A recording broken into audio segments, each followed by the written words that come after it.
Assalamu alaikum wa rahmatullahi wa barakatuhu. Saudi Arabia had effectively cancelled the Hajj for most of the world's Muslims, saying the obligatory pilgrimage to Mecca will be very limited this year due to the coronavirus. Only pilgrims residing in Saudi Arabia may attend the event, which begins in late July. Earlier, Saudi authorities had indicated that this decision might be coming and also restricted the travel to holy site as the part of Umrah. A dramatically scaled down Hajj will be a massive economic hit for the country and many businesses globally, such as Hajj travel industry. Millions of Muslims visit the Saudi kingdom each year, and the pilgrimage has not been cancelled since the founding of Saudi kingdom in 1932. But this is not the first time. We have encountered many instances in the history of pilgrimage when its planning had to be altered due to the armed conflict, disease, or just plain politics. Here are just few.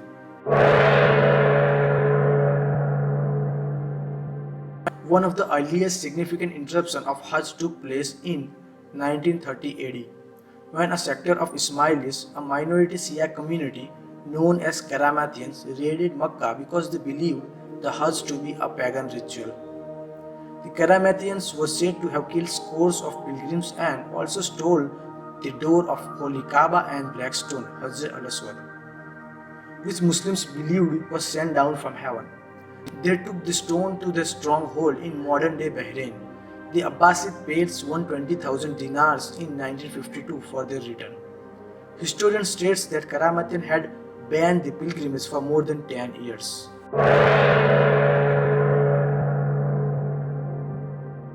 In 1983 AD, the rulers of Baghdad and Egypt were at war. The Fatimid rulers of Egypt claimed to be the true leader of Islam and opposed the rule of Abbasid dynasty in Iraq and Syria. Their political tug-of-war kept various pilgrims from Mecca and Medina for 8 years until 1991 AD. Then, during the fall of Fatimids in 1168 AD, Egyptians could not enter the Hijaz. It is also said that no one from Baghdad performed Hajj for years after the city fell to Mongol invasion in 1258 AD. Many years later, Napoleon's military incursion aimed at checking British colonial influence in the region prevented many pilgrims from Hajj between 1798 AD and 1801.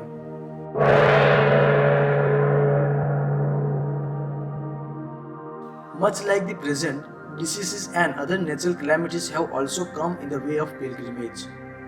There are reports that the first time an epidemic of any kind caused Hajj to be cancelled was an outbreak of plague in 1967 AD.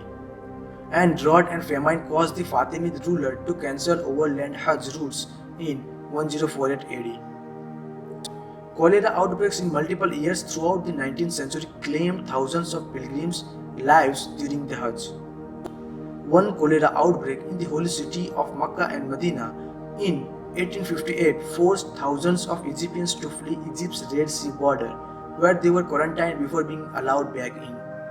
Indeed, for much of 19th century and the beginning of 20th century, cholera remained a perennial threat and caused frequent disruption to the annual Hajj.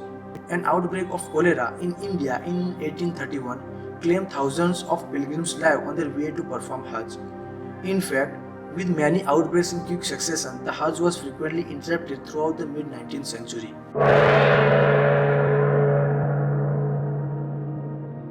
On November 20, 1979, Juhayman al-Qutaybi raided the Kaaba in the morning prayer. He expressed several political demands including the dismissal of Saudi regime, the end of kingdom's relations with Western superpowers, the halt of sale of oil to Western countries, and the closure of foreign military bases. The High Scholar Committee of Kingdom issued a fatwa asking the Saudi regime to launch an armed intervention and rid the city of all the rebels. The raid continued for 15 days and was only ended with the help of specialist team from France. During the raid, Kaaba remained closed for 2 weeks.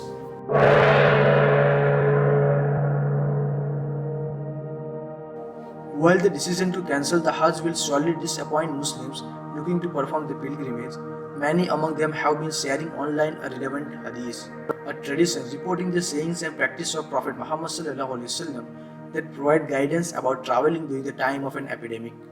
If you hear of an outbreak of plague in a land, do not enter it. But if the plague breaks out in a place where you are in it, do not leave that place.